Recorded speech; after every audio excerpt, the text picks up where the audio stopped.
You are, right now, in one of the safest physical positions a human has ever been in. Your back is supported. Your neck is relaxed. The muscles between your shoulder blades, the ones that pull your shoulders up toward your ears, are at rest. Your gaze is soft, fixed on a screen, not scanning for movement in the grass. Your breathing is even. Your heart isn't preparing to sprint, to climb, or to fight. It's just ticking along, pushing blood to a brain that is calm, curious, and utterly unafraid. This state of profound, almost lazy safety is a biological anomaly, a miracle of recent invention. For your body, this is the strange part.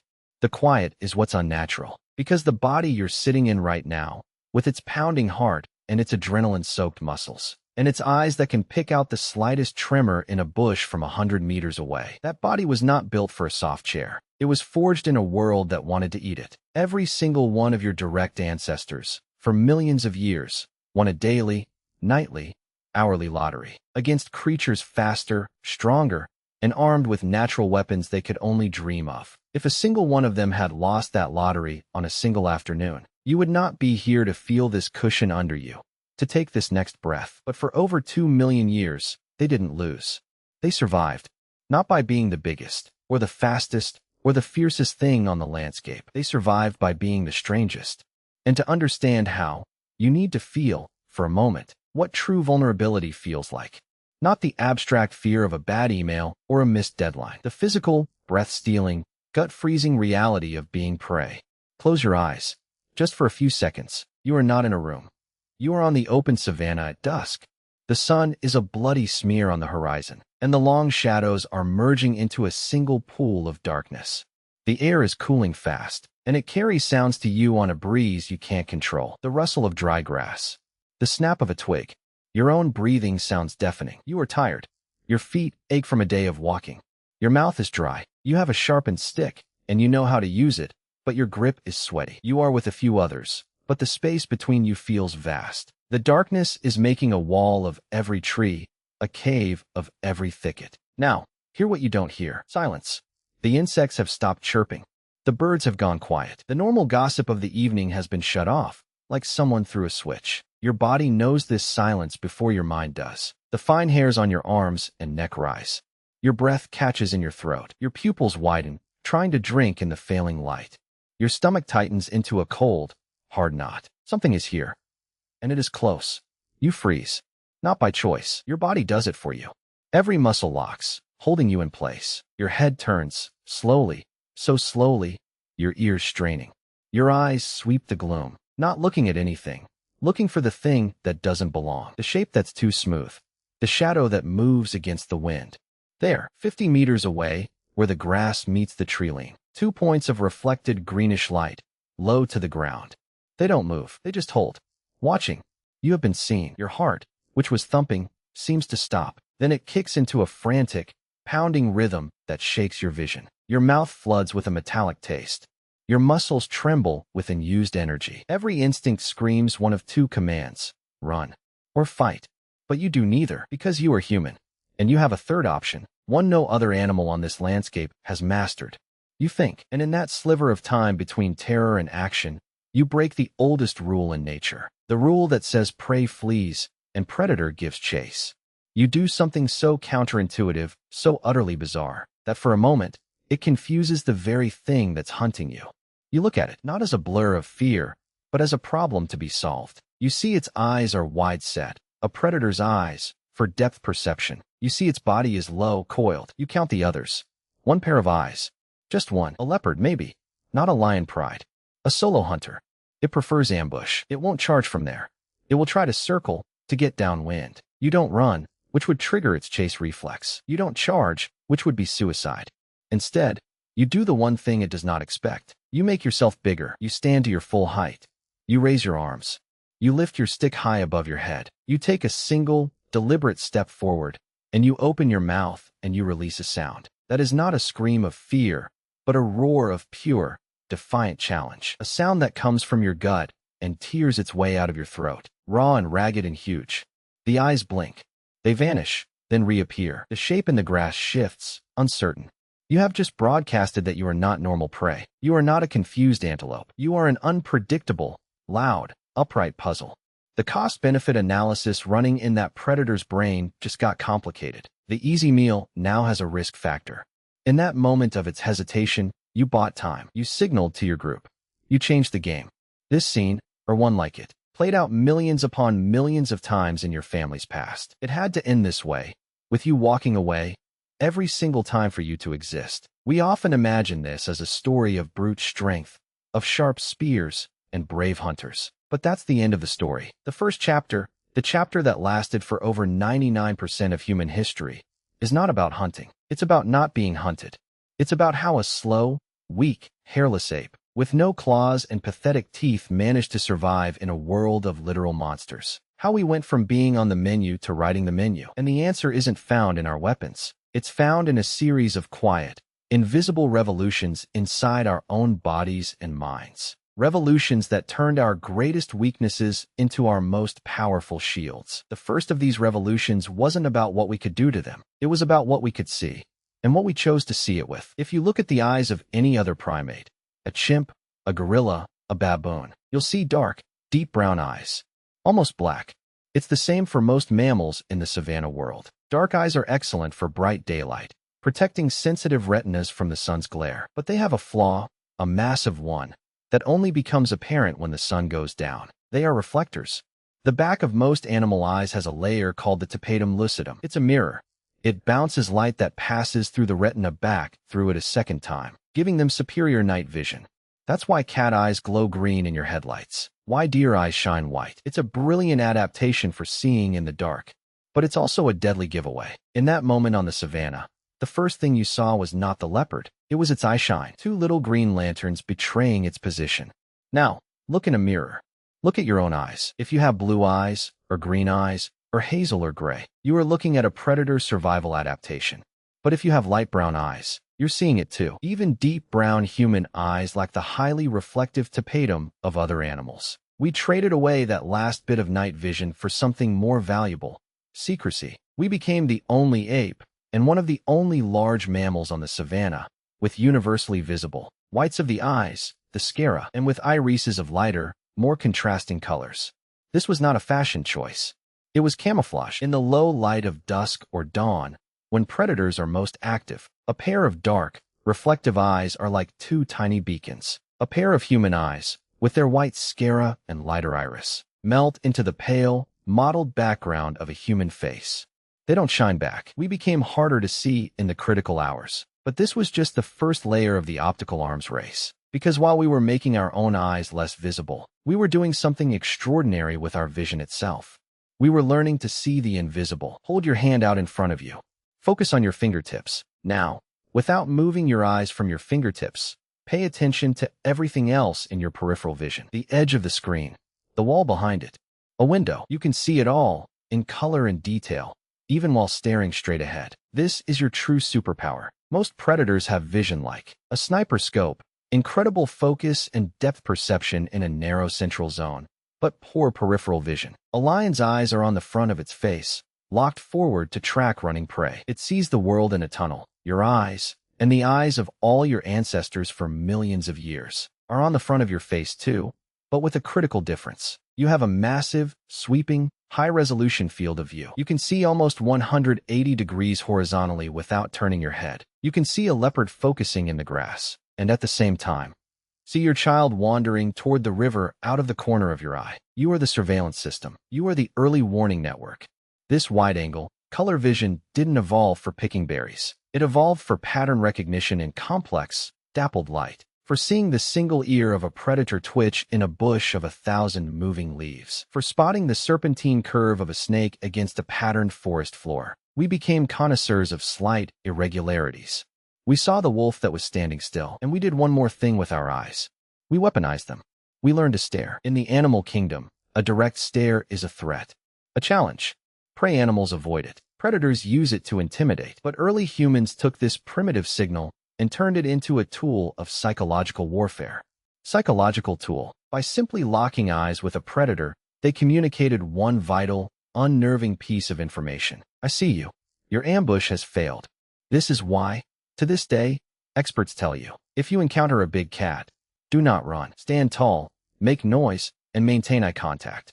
You are not bluffing. You are invoking 2 million years of evolved deterrence, telling that ancient brain that you are not standard issue prey. You are the thing that has already calculated your move. But eyes can only see. They can't stop a charging beast. For that, you needed a different kind of shield. One that didn't block claws, but that blocked something far more dangerous, the crushing weight of pure terror. And for that, your ancestors had to perform brain surgery on themselves without a single tool. They had to rewire fear itself. And what they built in its place was so effective, so powerful, that it remains the single greatest reason you are here today. It's the reason a band of 20 hairless apes could stand their ground against creatures that made the earth shake. Your heartbeat in that moment of eye contact, that's the real enemy. Not the leopard. The fear is the trap, the paralysis, the tunnel vision. The way it narrows the world down to just you and the threat, shutting down everything else. That's how prey dies. It forgets the escape route, the weapon in its hand, the others by its side. Fear is a predator's greatest ally. And for the earliest humans, this was the central crisis. Their bodies came with a standard-issue mammalian fear system. See threat, flood with adrenaline, freeze, or flee. It was a good system for a rabbit. It was a death sentence for them. They were too slow to flee, too weak to fight on instinct alone. If they had frozen in terror every time eyes gleamed in the dark, your lineage would have ended in a week.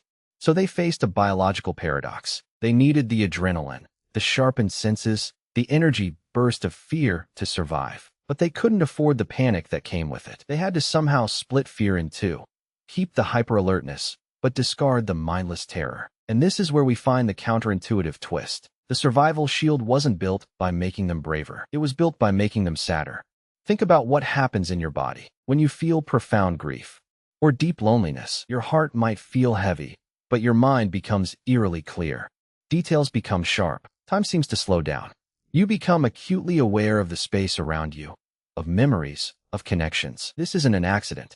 Researchers who study trauma and emotion believe that the neural pathways for intense sadness and for hypervigilant, calculating focus are deeply intertwined. One theory is that early humans, faced with constant loss and mortal danger, began to co-opt this sadness circuitry as an emergency override for panic. When the eyes appeared in the grass, the fear would hit first, the cold knot in the stomach, the pounding heart. But in a human, something else could follow. A wave of what we might call a solemn, focused despair. A deep, almost melancholic recognition. This might be it. This is the world I live in. And that emotional shift changed everything. Panic says, run blindly. This state says, quietly, look, the leopard's left shoulder is lower. It's favoring a leg. There's a thorn bush 10 steps to your right. Kale is holding a rock behind you. They couldn't outrun the predator, so they learned to outthink the moment. And they did it by letting a deeper, older emotion temper the sharp, new edge of fear. They turned dread into data. We can see the ghost of this adaptation in us today. In high-pressure crises, a car accident, an emergency, some people don't scream and flail. They go quiet. Their voice gets calm. They notice tiny details. The airbag smells like gunpowder. The child in the back seat is crying, but it's a loud cry, not a hurt cry. They are, in that moment, channeling that ancient neural override. They are using sadness-born clarity to manage their fear. But an emotional hack alone isn't enough to protect a sleeping family. For that, you need a system. You need a network. And this is where your ancestors performed their most brilliant trick. They took their greatest vulnerability, the fact that they had to sleep, and turned it into a fortress. Every other savanna creature sleeps lightly, in fits and starts, alone or in easily panicked huddles. They are never truly unconscious. Early humans did the opposite. They committed to sleep. Deep, REM sleep, the kind where the brain repairs itself and makes wild, creative connections. This was an insane risk. It meant total vulnerability for hours. So they engineered that vulnerability out of existence. They invented the watch. Not a device. A ritual. A human tradition so ancient its origins are invisible. The night watch. By deliberately taking turns sleeping and staying awake, they created a perpetual ring of consciousness around the group. The sleepless ones weren't just looking for eyeshine. They were listening to the symphony of the night, learning its normal cadence, so they could hear the one note that was off. They were the early warning system, yes, but they were also something more. They were the keepers of the communal brain, while the individual brains rebooted. And here is the first concrete piece of evidence, etched not in stone, but in the very structure of our sleep. Studies of modern hunter-gatherer groups, like the Hadza of Tanzania, show a stunning, unspoken coordination. In these groups, sleep patterns naturally stagger. It's incredibly rare for every single adult to be asleep at the same time. There is almost always at least one person awake or sleeping very lightly, acting as a de facto sentry. This isn't ordered or scheduled. It emerges naturally from the variation in their internal clocks. Their community, in essence, never fully sleeps. The watch is baked into their biology. The second piece of evidence comes from the ashes of ancient fires. At archaeological sites like Wonderwork Cave in South Africa, we find evidence of controlled fire use over 1,000,000 years ago, and it's not just in hearths. It's in protective rings. They didn't just build a fire for warmth or cooking in the center of a cave. They built it at the mouth. They slept between the fire and the cave wall.